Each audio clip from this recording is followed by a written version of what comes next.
Vasanthakumar Raman blog YouTube ചാനലിലേക്ക് ഏവർക്കും സ്വാഗതം. ധർമ്മദൈവ ബാധ പരിഹാരത്തെക്കുറിച്ചാണ് പറയാൻ പോകുന്നത്. ധർമ്മദൈവ ബാധയെക്കൊണ്ട് വളരെ ദുരിതം അനുഭവിക്കുന്ന ഒരുപാട് ആളുകൾ ഈ സമൂഹത്തിലുണ്ട്.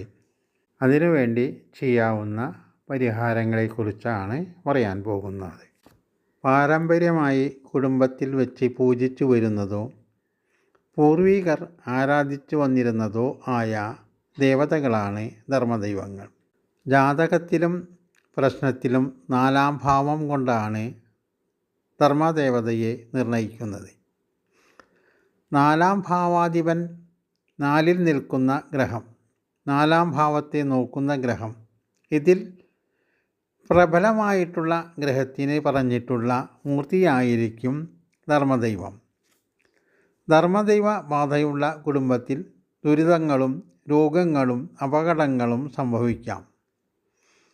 ഒരു വിദഗ്ധ ദൈവജ്ഞനെ കൊണ്ട് കുടുംബ പ്രശ്നം വെച്ചാൽ ധർമ്മദൈവ ബാധയെക്കുറിച്ച് വ്യക്തമായി അറിയാൻ കഴിയും. കുടുംബ പുരോഗതിയെയും ഐശ്വര്യത്തെയും തടസ്സപ്പെടുത്തുന്ന ധർമ്മദൈവ ബാധ നിർബന്ധമായും പരിഹരിക്കപ്പെടേണ്ടതാണ്.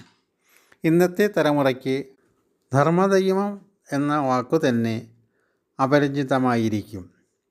പൂർവികരാൽ ഉപാസിച്ചും ആരാധിച്ചും വന്നിരുന്ന ദേവതയെ ആ രക്തത്തിൽ പിറന്നവർ പിൻകാലത്ത് അവഗണിക്കുമ്പോൾ അത് പല ദുഃഖങ്ങൾക്കും ദുരിതങ്ങൾക്കും ദുരന്തങ്ങൾക്കും കാരണമാകുന്നു.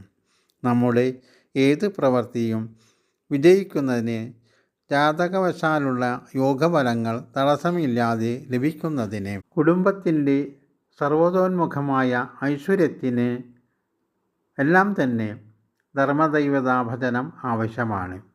ഇഷ്ടദേവതയെപ്പോലെയോ അതിലും അധികമായോ ധർമ്മദേവത എപ്പോഴും നമ്മെ കാത്തുരക്ഷിക്കുന്നു.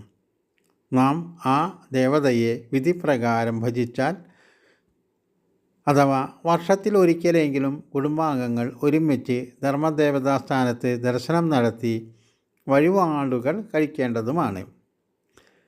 പൂർവികരാൽ തുടർന്നു വരുന്ന ആചാരങ്ങൾ നിർബന്ധമായും മുടങ്ങാതെ തുടരേണ്ടതാണ്. അനാഥമായി കിടക്കുന്ന ധർമ്മദേവതാ സ്ഥാനം കുടുംബത്തിലെയോ കുടുംബാദികളുടെ കൂട്ടായ്മയോ ചേർന്ന് പുനരുദ്ധരിക്കുമ്പോൾ എല്ലാവർക്കും ശ്രേയസ്സുണ്ടാകുന്നു. ഈ അനുഭവം പല ആളുകൾക്കും ഉണ്ടായിട്ടുള്ളതാണ്. അതുകൊണ്ട് തന്നെ ധർമ്മദേവതയെ പ്രീതിപ്പെടുത്തേണ്ടത് അത്യാവശ്യം തന്നെയാണ്. നിങ്ങളുടെ അഭിപ്രായങ്ങൾ കമൻ്റ് രൂപത്തിൽ രേഖപ്പെടുത്തുക.